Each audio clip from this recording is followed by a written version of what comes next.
guarda che cosa bella, sono veramente impressionanti. Pronto? Pronto? Pronto? Il telefono non funziona. Ma siamo in Svizzera, a Martigny-la Romaine. E cosa facciamo qui? Siamo alla Fondation Gianadà. Incontreremo Leonardo Gianadà e in più alla fondazione avremo anche la mostra Rodin e Giacometti. Venite con me!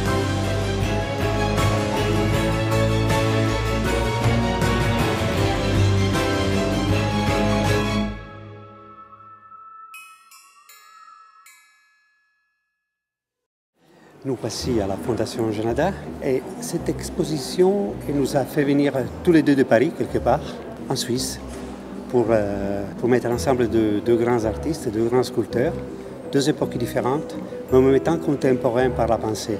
Comment est venue cette idée de les mettre ensemble? Alors, c'est parti d'un constat que l'on s'est fait à plusieurs reprises. Giacometti et Rodin ont longtemps été comparés pour quelques aspects. Nous avons derrière nous les hommes qui marchent, il est arrivé qu'on les compare. Et finalement, cette confrontation n'avait jamais été produite pour elle-même. Beaucoup de rétrospectives, beaucoup d'ouvrages même sur la sculpture proposaient d'aborder la question de la sculpture dans le prisme qui irait de Rodin à Giacometti. Mais la relation ou les convergences qui peuvent exister entre les deux œuvres jamais n'avaient été abordées pour elles-mêmes. Et c'est donc sa première exposition qui permet de vérifier ces hypothèses de comparaison. Et donc à partir d'un travail sur les œuvres et appuyé sur les archives que les deux institutions, la Fondation Giacometti de Paris et le Musée Rodin à Paris, possèdent, à partir de ce travail, on a pu reconstituer les relations qui pouvaient exister entre les deux œuvres. Mais aujourd'hui, cette exposition Rodin-Giacometti, comme a proposé, c'est tout simplement quelque chose d'unique.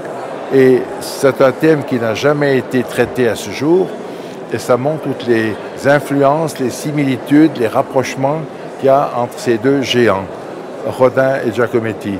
Quand vous entrez, vous avez un choc avec les deux hommes qui marchent de chacun, qui se font face, et au milieu, les bourgeois de Calais, et surtout derrière, cette photographie incroyable de Giacometti au milieu des bourgeois de Calais. Et toute l'exposition, avec ses différents thèmes, explique ces rapprochements. Il y a 130 œuvres exposées. Par exemple, si vous allez à côté de ces deux œuvres de Rodin et Giacometti, eh bien, il y a trois personnages tournés différemment, exactement le même personnage trois fois, soit pour Rodin, soit pour Giacometti. Donc, c'est une exposition passionnante, passionnée, qui tire parti de l'architecture des lieux, de la difficulté des lieux, qui en fait un avantage, et c'est une de nos plus belles expositions. Voilà.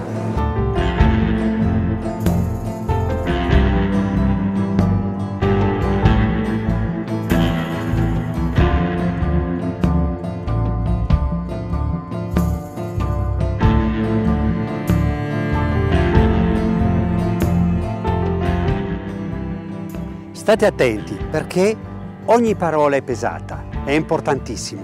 Seguitemi, io devo andare perché devo andarli a trovare. Ciao! Giacometti a tout au long de sa vie entretenu un dialogue avec Rodin, c'est-à-dire qu'à chaque fois qu'il s'est posé des questions de sculpteur, il a tout simplement posé la question à Rodin. Alors bien entendu pas directement, c'était simplement les œuvres de Rodin qu'il avait en face de lui et pas l'artiste, mais néanmoins c'est quand même d'un dialogue artistique qu'il s'agit et qui continue tout au long de sa vie en fait.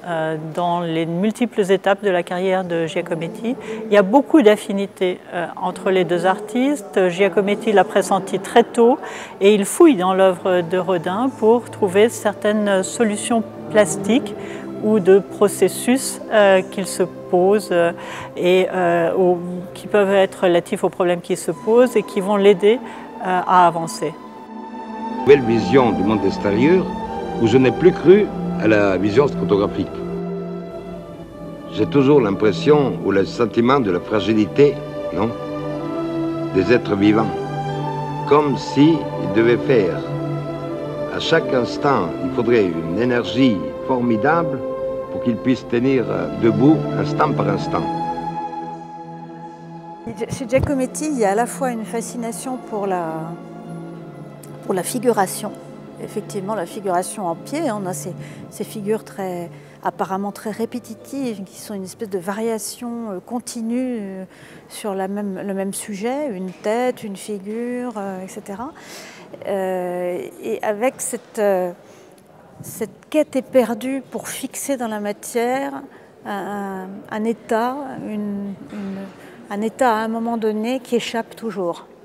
Et d'où cette apparente répétition et cet effet de série chez Giacometti. Mais en réalité, si on regarde bien, on a la même chose chez Rodin. Pour Rodin, on a très souvent une figure qui réapparaît dans 3, 10, 20 sculptures différentes de Rodin. Il les recycle, il leur met la tête en bas, il les assemble avec autre chose. Donc on a cette conception de la création chez Rodin qui est de la mutation permanente. Et finalement, les marbres et les bronzes ne sont jamais une œuvre définitive pour Rodin. C'est plutôt une sorte d'arrêt sur image. Et puis l'œuvre continue à se modifier, à muter, et on la retrouve un peu plus tard dans une autre position ou dans une autre finition. On a comme cela un petit groupe de Paolo et Francesca, dont il y a 3 marbres, mais 3 versions totalement différentes parce qu'elles sont à des périodes différentes dans la création de Rodin.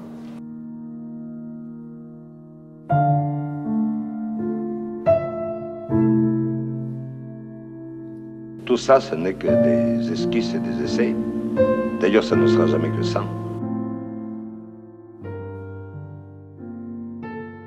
Si on regarde au musée Mayol, il y avait déjà eu L'homme qui marche, à côté de L'homme qui marche de Rodin, certains esquisses, certains petits éléments. Ça veut dire que c'était quelque chose qui était déjà dans l'air.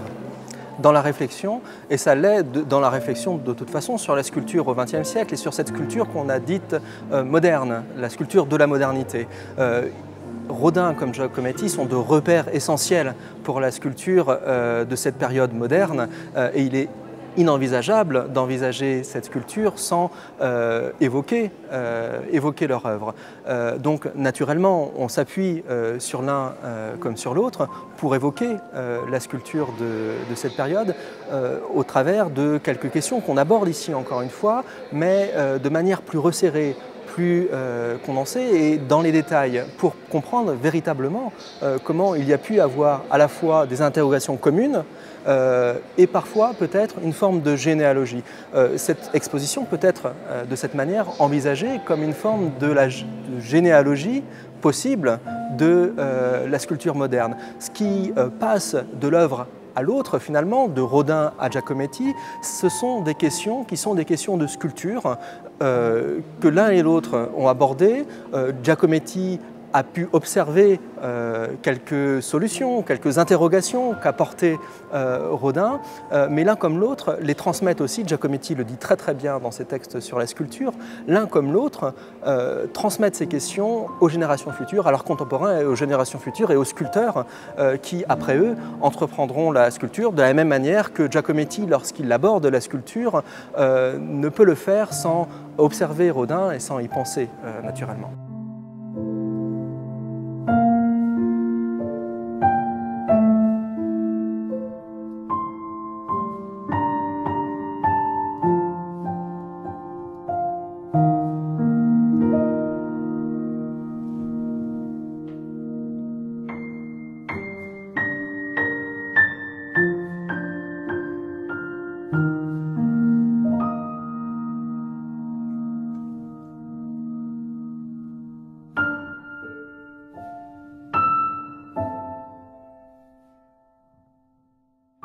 On a là l'aboutissement en fait de tout un processus qui a commencé avec La Porte de l'Enfer dans les années 80 et qui a abouti avec L'Homme qui marche en 1907, qui est un phénomène d'exagération continue des proportions, des déformations. Et c'est quelque chose que Rodin accentue dans sa propre pratique jusqu'à fragmenter les œuvres pour les rendre plus expressives. Cette fragmentation, c'est quelque chose qui lui est venu avec l'amour de l'antique, avec la collection d'antiques aussi qu'il a amassée, plus de 6500 pièces d'antiquité que nous conservons encore au musée. Et pour lui, finalement, un antique fragmentaire est encore plus beau qu'un antique complet.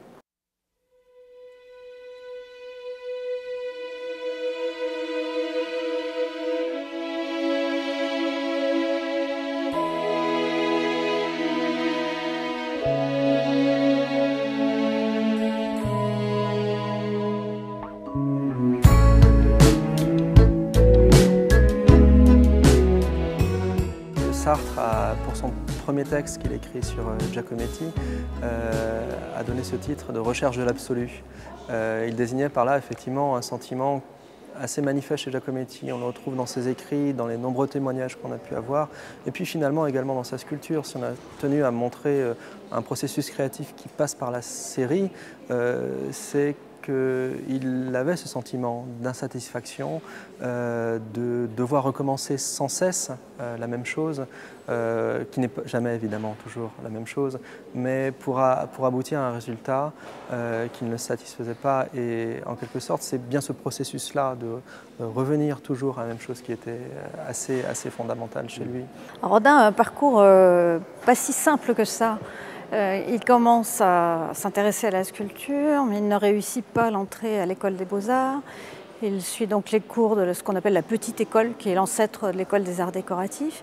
Et en fait, il tâtonne beaucoup, il fait beaucoup de travaux alimentaires, soit pour Carrier-Belleuse à Sèvres, soit sur des chantiers de sculpture publique à Bruxelles. Il doit s'exiler pour continuer à pouvoir vivre de sa sculpture. Et il n'a toujours pas fait de grande œuvre, vraiment de grandes statues. Il a déjà 40 ans. Et à ce moment-là, il y a un événement qui est vraiment une sorte d'illumination pour lui, c'est son voyage en Italie et sa découverte de Michel-Ange. Pourquoi c'est un effet déclencheur? Eh bien, ce qu'il découvre en Michel-Ange, je crois, c'est cette capacité à donner à la sculpture une dimension expressive. Il est fasciné notamment par le non finito de Michel-Ange, les parties non achevées, laissées brutes volontairement, qui renforcent l'expression de la figure. Et c'est à partir de cette découverte qu'il livre sa première grande sculpture, qui le révèle au public, qui est l'Âge d'airain, qui est l'occasion d'un scandale, puisqu'on l'accuse d'avoir moulé un vrai modèle sur nature. Il s'en défend et c'est vraiment le début de sa reconnaissance publique. À ce moment-là, il est encore dans une veine très naturaliste, pas très différente de sculpteurs qui sont de son époque, comme Mercier, Barrias, Falguière. Et ça n'est que petit à petit qu'il se distingue. Il est simplement d'emblée repéré comme un excellent modeleur, comme quelqu'un qui réussit à donner vie au bronze, au marbre. On a l'impression de la vie elle-même. Et ça, c'est quelque chose qui va vraiment rester une marque toute sa vie. C'est un excellent modeleur, c'est un modeleur de génie et c'est évidemment une des dimensions qui a intéressé Giacometti. Et puis petit à petit dans sa carrière, Rodin développe un vocabulaire de plus en plus différent, de plus en plus expressif. Et il en vient à comprendre que pour donner une impression très vive au spectateur, il faut exagérer. L'œuvre manifeste et la plus exemplaire peut-être de cette manière de faire, c'est L'homme qui marche qui est derrière moi. Il la commente devant un visiteur de son atelier qui lui dit « Ah, mais vous me dites toujours que vous respectez la nature, que vous copiez servilement la nature, mais là je vous y prends, vous mentez en fait, parce que jamais un homme ne marche comme cela. » La photographie nous a bien montré que quand un homme marche, il y a toujours un pied en l'air, tandis que l'autre repose au sol, etc. Et Rodin réfléchit à sa propre pratique et lui répond c'est que c'est la photographie qui est menteuse et c'est moi qui suis dans la vérité. Parce que moi, je donne l'impression de la marche, j'imprime ce mouvement avec une telle vigueur à ma sculpture que le spectateur doit ressentir l'effet de la marche dans son propre corps. Voulez-vous un brin de sourire, du bonheur et du printemps? Vous n'avez qu'à me le dire pour 20 sous-payez-vous-en. Monsieur, pour votre boutonnière, v'là quelque chose qui sent si doux. Ce muguet fera votre affaire, oh, tout ça c'est pour vous. Giacometti, il était toujours en recherche et il retravaillait toujours les mêmes motifs. Et Rodin, bien sûr, c'est quelqu'un qui donne l'exemple de ça. Rodin est quelqu'un qui a mis des années et des années à compléter sa porte de l'enfer. Dans sa porte de l'enfer, il traite de motifs qu'il a repris par ailleurs dans différents modèles, différentes tailles. Donc il y a cette obsession d'aller toujours plus loin dans la recherche qui est vraiment commune aux deux artistes et qui est quelque chose d'assez rare chez les sculpteurs. Donc c'est en effet un point commun qui a été important et Rodin a frayé la voie pour Giacometti en lui offrant une leçon véritable de liberté dans l'exercice du doute.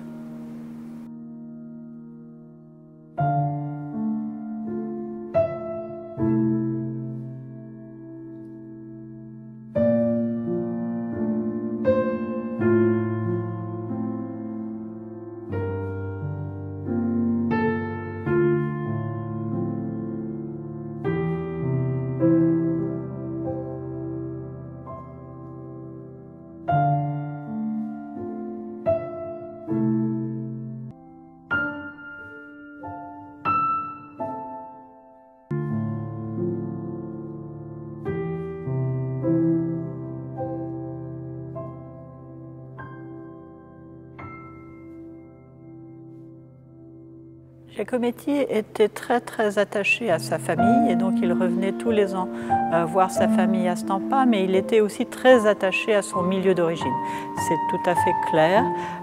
On ne sait pas si, en l'absence de ses parents, il aurait continué à aller à Stampa parce que sa mère est morte seulement 2 ans avant lui.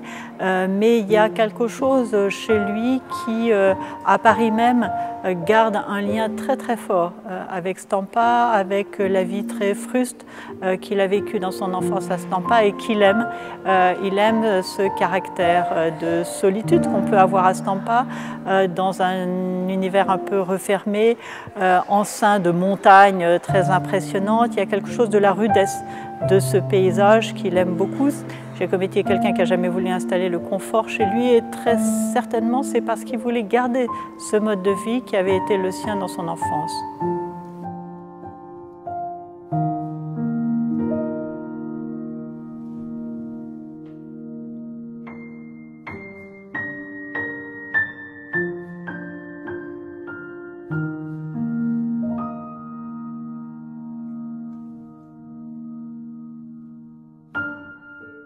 Giacometti a une grande part d'enfance en lui-même, mais comme Rodin et comme beaucoup de très grands créateurs.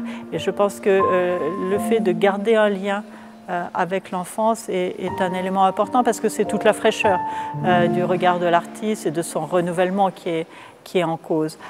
Et donc je crois qu'en effet pour Giacometti, qui était un artiste très concentré, qui ne sortait jamais de son atelier, qui disait les grands artistes ne voyagent pas parce qu'il faut qu'ils restent au travail.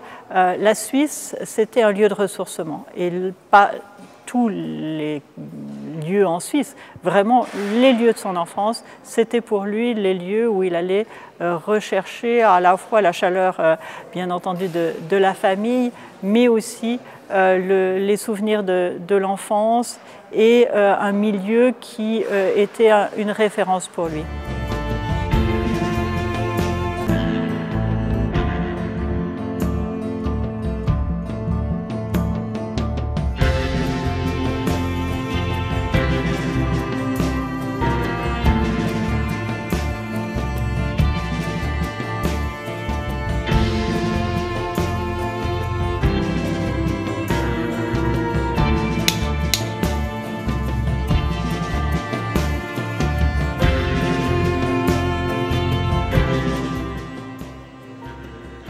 C'est comme s'il avait passé la main à ces illustres inconnus au début. Il y a effectivement des questions qui sont laissées en suspens et que les artistes comme Giacometti ressaisissent. Ce qu'on peut dire à propos de Giacometti par rapport à Rodin, c'est qu'il a ressaisi un certain nombre de sujets. La question du modelé, par exemple, le modelage, l'un comme l'autre, cette question, ils l'ont portée très très loin. Et Giacometti l'a poussé peut-être plus encore comme une voie spécifique lorsqu'il retourne à la figuration à partir de 1935. Il le fait presque en solitaire, ce travail du modelé. Il se le réapproprie de manière exemplaire, il le pousse très très loin. On le voit, c'est une section de l'exposition qui traite cette question du modelé. Et après Giacometti, si l'on veut continuer cette réflexion, d'autres comme Willem de Kooning s'intéressent à cette question du modelé. C'est aussi vrai de la question du socle. Évidemment, Rodin qui ouvre peut-être la voie plus spécifiquement sur cette question en l'étendant bien plus que l'histoire de la sculpture n'avait peut-être pu le faire jusqu'ici. Rodin, comme Giacometti, se sont intéressés à la redéfinition du statut du socle.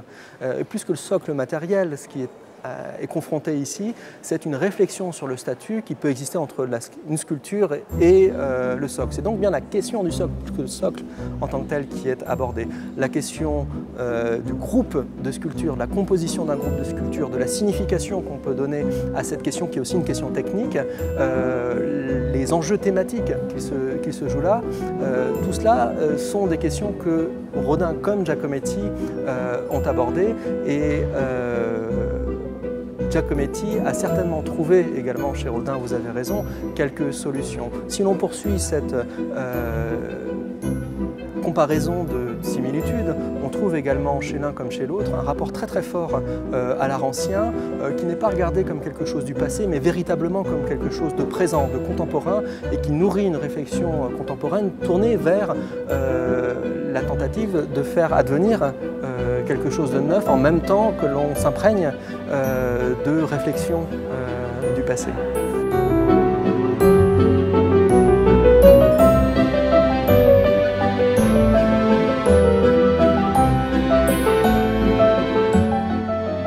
Dunque adesso vi devo lasciare per la prossima avventura.